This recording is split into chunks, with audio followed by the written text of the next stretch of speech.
asleep, is he? The ploughing plonker. Break me pearlies on this blasted pit-ridden tract.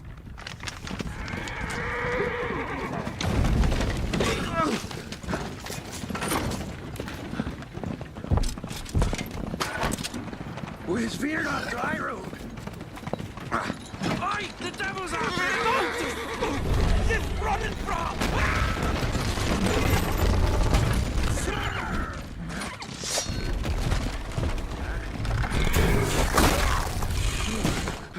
Maybe I'll shield us.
Salt.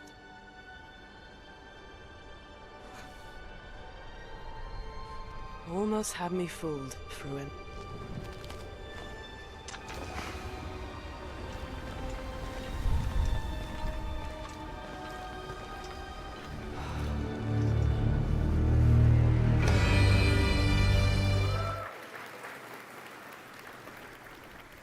This is a technological showcase set in the world of The Witcher 4. What you just saw, and are going to see now, is running on a standard PlayStation 5 at 60 FPS with ray tracing.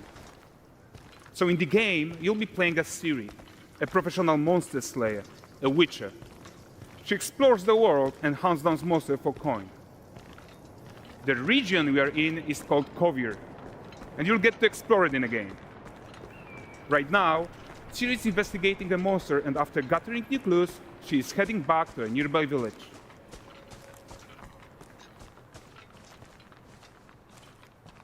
All right, everyone, meet Kelpie. Let weeds be weeds, Kelpie. So just like Geralt had Roach, Ciri has her own loyal companion. We return to town. These two characters need to feel like one. Since you're gonna explore the world on horseback, riding needs to feel seamless, natural, and just fun. Yeah, and to support that, we're introducing multi-character motion matching in Unreal. So Ciri and Kelpie, they're perfectly synchronized when mounting from any angle and speed. And we also support root motion movement on Kelpie, so controlling her feels realistic and grounded.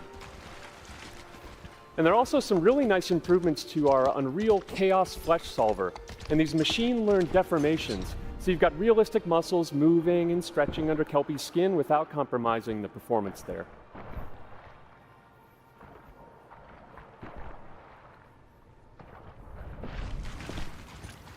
So let's leave Ciri behind for a second and talk about the world itself.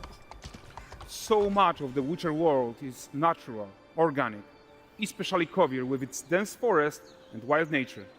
Yeah, and wild nature is hard. And with nanite geometry, we've freed artists from so many of their old constraints. But we don't want to rest until everything we do in Unreal has that same spirit of freedom. There's always more work to do. And foliage is a huge piece of that puzzle. So we are excited to introduce nanite foliage. And in order to achieve gorgeous foliage density everywhere, while still being memory efficient, fast to render, we believe that a new idea was needed. So instead of the same card approach we've been using for the past 20 years, artists should be free to take a nanite approach to foliage, modeling every single leaf and pine needle. And the old LOD tricks of the past, they needed a complete rethink. And in their place, it's a new adaptive voxel representation in nanite. It's volumetric, it's fully 3D, it is super fast to render. And these dense clusters of triangles turn into these cubes, which at a distance, they're no larger than a pixel, and they react to the changing light of our dynamic sun and our shadows, and they allow artists to render whatever amount of foliage is needed to achieve their vision without compromise. And no compromise means how ambitious we are when it comes to bringing our vision to life with incredible visuals. But more than that, together with Epic, we created faster way to load the world. We can now bring in more content more quickly for the smoothest possible experience as we fly down to catch up with Siri.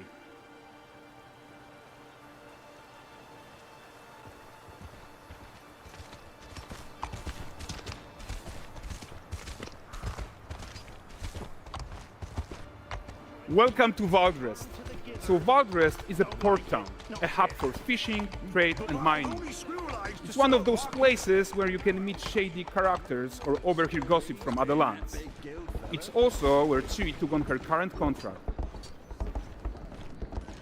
High-tech, let's leave Kelpie here and explore the marketplace and food. I'm so excited we can finally show you some of this stuff. Let's see what Valdrest has to offer. Not her again. Not even at the Lamb Exeter Fair. Now, 9 gazes while I present him with a fish. For the furry rascal will often wink, and the fair's weight grants good fortune. For this feat, I ask your generosity. Pardon. Guys, notice how responsive the world is. Character actions directly affect what happens around you, sometimes even setting off chain reactions. Everything is working together.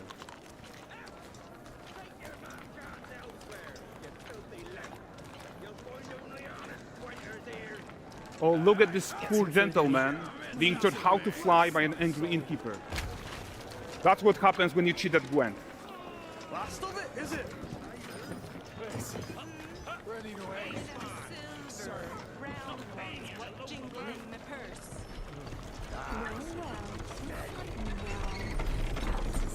Okay, so this is the guy who gave the series quest his own. Like you probably suspect, he has his own agenda in all of this. You're off your tits again, Wilfred. Get your ass up.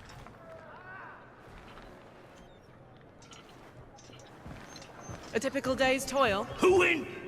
Ah, with Chures. What news of my wagons? No eternity is taking that damn salt to arrive. I found them.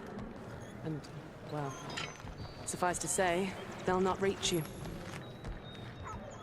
As for the salt, I found not one speck. I presume this comes as no surprise to you. Now. Kovir's smuggling trade is of no concern to me. Shush, shush, shush. The manticore that flattened your cart and devoured your men, quite the opposite. Manticore? No, them winged hellspawn dwell in the arse end of Creighton. While Ciri decides what to do about that merchant, let's take a look at the character technology that powers this marketplace. Why don't we listen in on these fishmongers? They're selling their wares, chatting up customers. Morning, catch this is. Won't find none fresher. Reckon you ladies after one of them. Comes. Get this cleaned and gutted for you. You mind, dearest? Into seeing something more. Got mackerel cod, all Brexit's finest. And there is tons of tech at play here, even in this simple market stall. Metahuman tools, improved Unreal smart objects, chaos cloth, and more. Yeah, and all of this exists to make sure that the gap in quality between Ciri and NPCs is as small as possible. Yeah, and closing that gap, it's not just about fidelity, right, but also authenticity. They should react to changes in the world around them. But the prisoner in Pillory isn't exciting enough for Valdrest. Let's grab everyone's attention with a circus.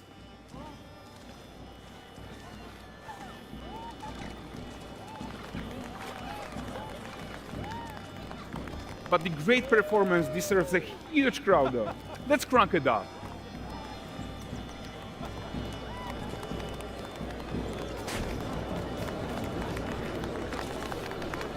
So you are seeing tons of optimizations here to many of Unreal systems, including an entirely new Unreal animation framework, allowing us to fit easily in our 60 FPS budget, not just in rendering, but also with room to spare on the game thread.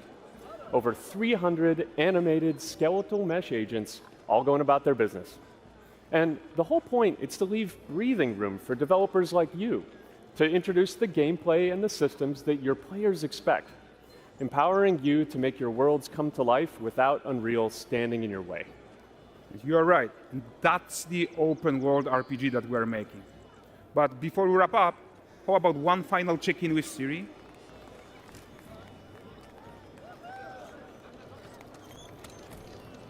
We are making this game to be the most immersive and ambitious open world Witcher game ever. And we are making this a reality thanks to our work on Unreal with the team at Epic. I think what we are doing together is going to bring in a new generation of open world RPGs, and I'm so proud of what we accomplished so far. We are too. So we're almost done, but before we go, here's a small gift for all Witcher fans. A first look at Lanexeter.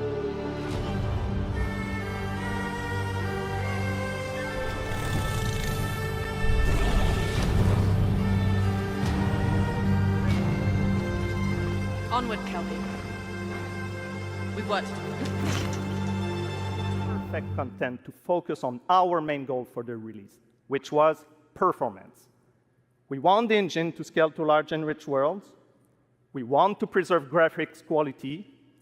And of course, we want to deliver high frame rates that you and your players expect. So let's check as good as this one is to use 3D geometry for all parts of the trees, just like we do for everything else.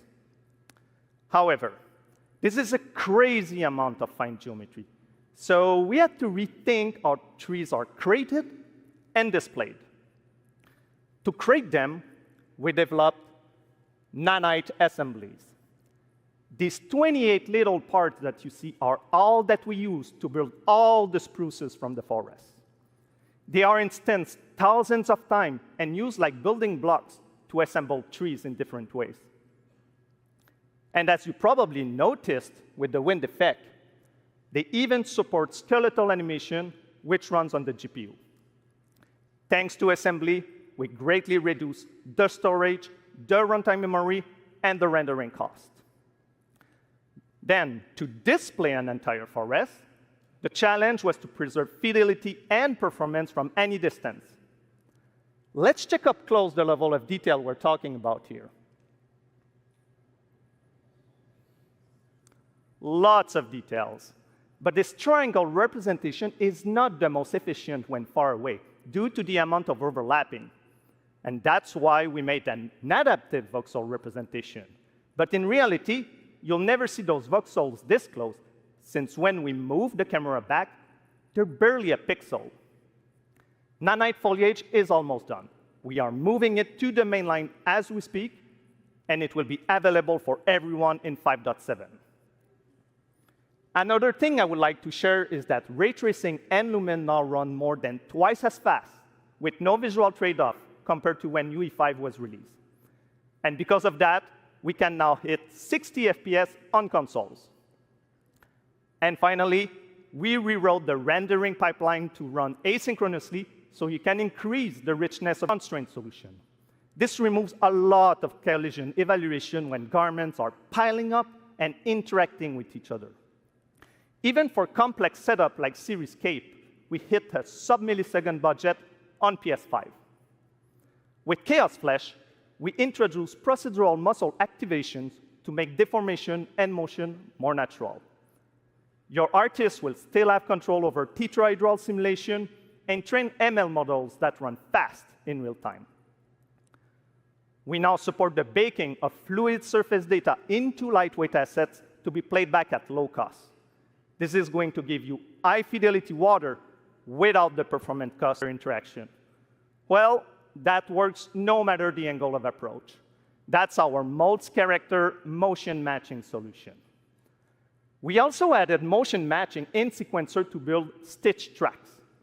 With them, you can seamlessly transition from gameplay to cinematic. Also, we now have a secondary layer of animation driven by physics in Control Rig. We used it in Kelpie's rig to drive the mane, the tail, and the saddle running in parallel off the game thread, which was our bottleneck. And for the other character systems that are just as costly, like movement, avoidance, state tree behaviors, we also moved them to